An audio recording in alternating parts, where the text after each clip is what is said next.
Halo para penggemar dan pecinta fisika, pada video kali ini saya akan menjelaskan mengenai teropong panggung. Sebenarnya teropong panggung ini tidak berbeda jauh dengan teropong bintang, cuma teropong panggung ini lensa okulernya terbuat dari lensa cekung atau lensa negatif ya.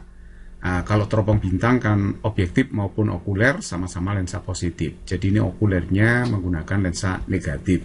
Dengan tujuan apa? Nah, teropong panggung ini sebenarnya secara prakteknya tidak boleh terlalu panjang ya. Misalnya kita melihat konser, kemudian teropongnya terlalu panjang, itu kan bisa mengenai kepala orang. Oleh sebab itu, ini harus dipendekkan jarak objektif dengan okuler, diakali dengan menggunakan lensa negatif okulernya gitu ya. Di okuler ini tetap bertindak sebagai loop untuk memperbesar bayangan yang dihasilkan oleh objektif. Nah, kita tahu bahwa yang namanya benda yang dilihat itu jauh sekali, atau ditulis seperti ini ya, jauh tak hingga gitu ya.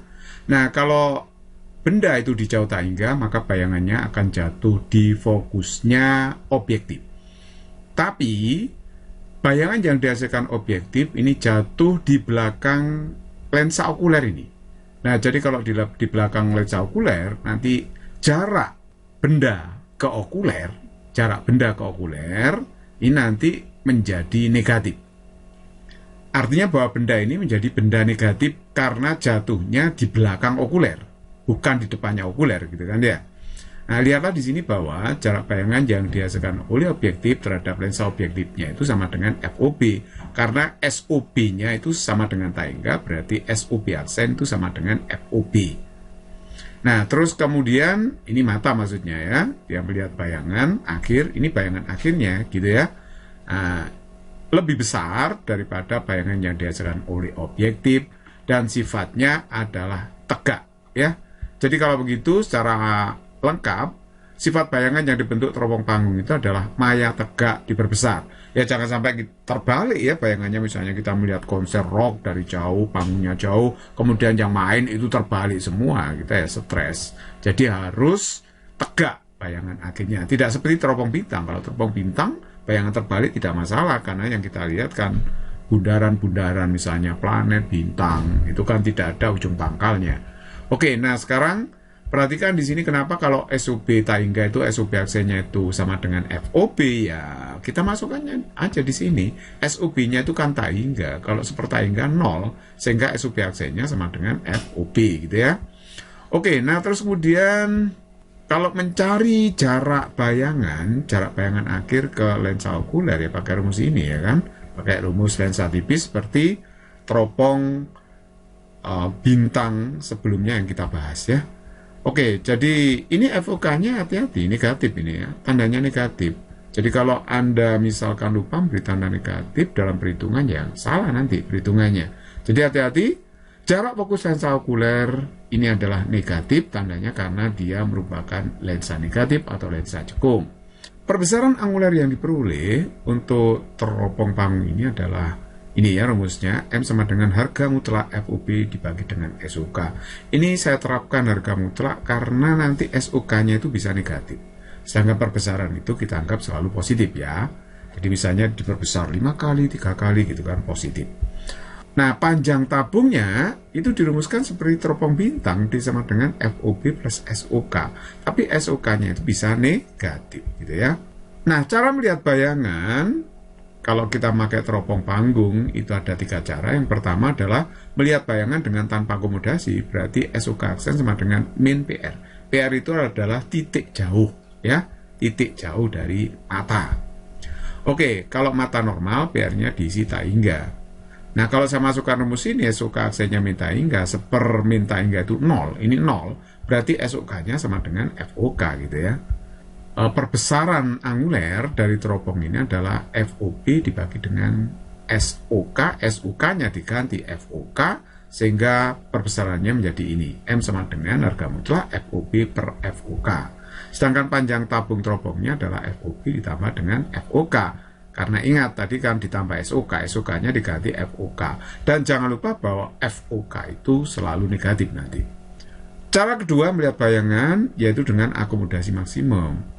Nah, kalau akomodasi maksimum, maka SOK aksennya diisi min SN atau min PP. PP SN itu adalah titik dekat dari mata. Kalau mata normal diisi min 25 cm. Ini mata normal ya.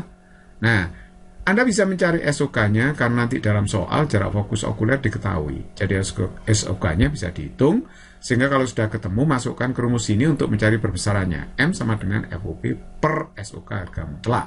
Sedangkan panjang tabungnya FOP plus SOK. Jadi kita pakai rumus umum. Dengan akomodasi maksimum kita sudah dapat ya, ketika SOK aksennya min SN. Oke, nah terus kemudian yang ketiga adalah melihat bayangan dengan akomodasi pada jarak tertentu. Artinya bahwa SOK aksen itu diisi sama dengan min X ya. Nah ini perhatikan, kalau ini min X, nanti kita bisa mencari SOK-nya karena jarak fokus okuler kan tahu. Jadi nanti ketika SOK-nya sudah tahu, ya sudah, kita dapat rumusnya. X itu antara SN dengan PR. Kalau mata normal berarti antara 25 cm dan tak hingga ya, khusus untuk mata normal.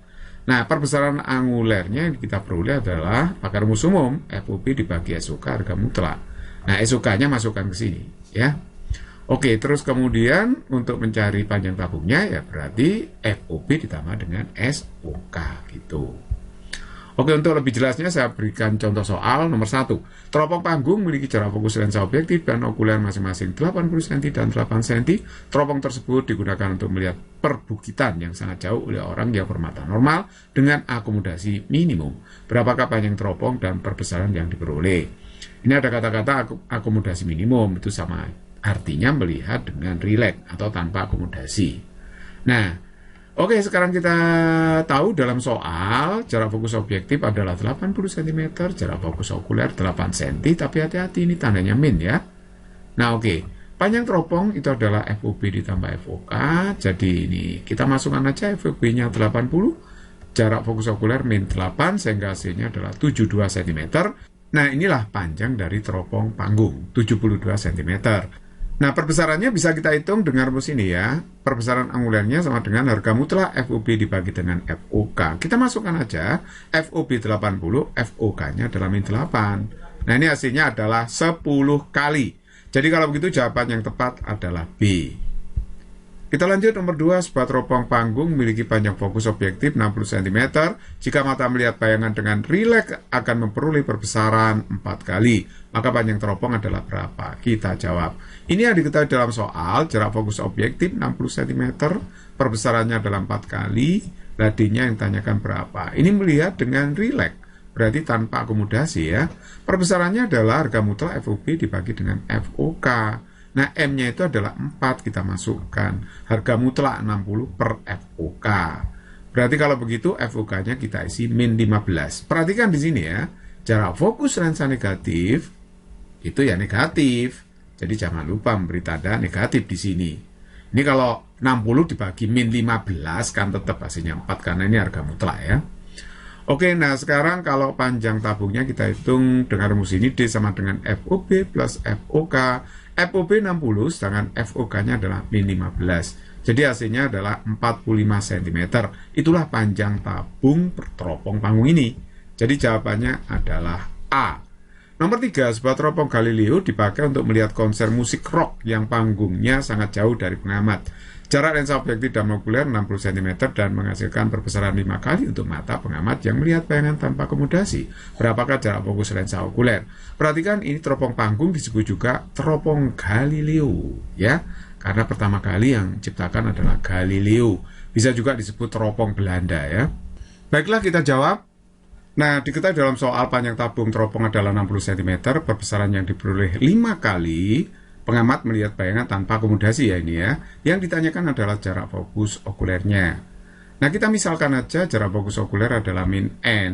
Nah, perbesaran tadi kan harga mutlak FOB dibagi dengan FOK kalau melihat tanpa akomodasi. Nah, M-nya itu 5, saya masukkan sini. Ini harga mutlak FOB dibagi dengan min N. FOK-nya itu min N ya. Jadi kalau begitu FOB-nya itu ketemu 5N. Perhatikan di sini bahwa FOB itu positif ya.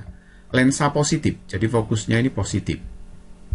Oke, nah sekarang kalau D-nya itu berarti FOB ditambah FOK karena tanpa akomodasi.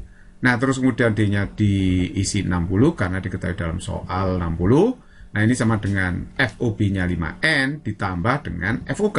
FOK-nya adalah min N ya. Jadi ini 60, 5N min N, berarti ini 60 sama dengan 4N. Berarti kalau begitu N-nya ketemu 15. Padahal FOK tadi sama dengan min N, berarti FOK-nya adalah min 15. Jadi kalau begitu jarak fokus dari lensa okulernya adalah min 15 cm. Jadi jawabannya B yang benar ya. Oke, saya sudah sampai di sini. Physics is very easy and fun.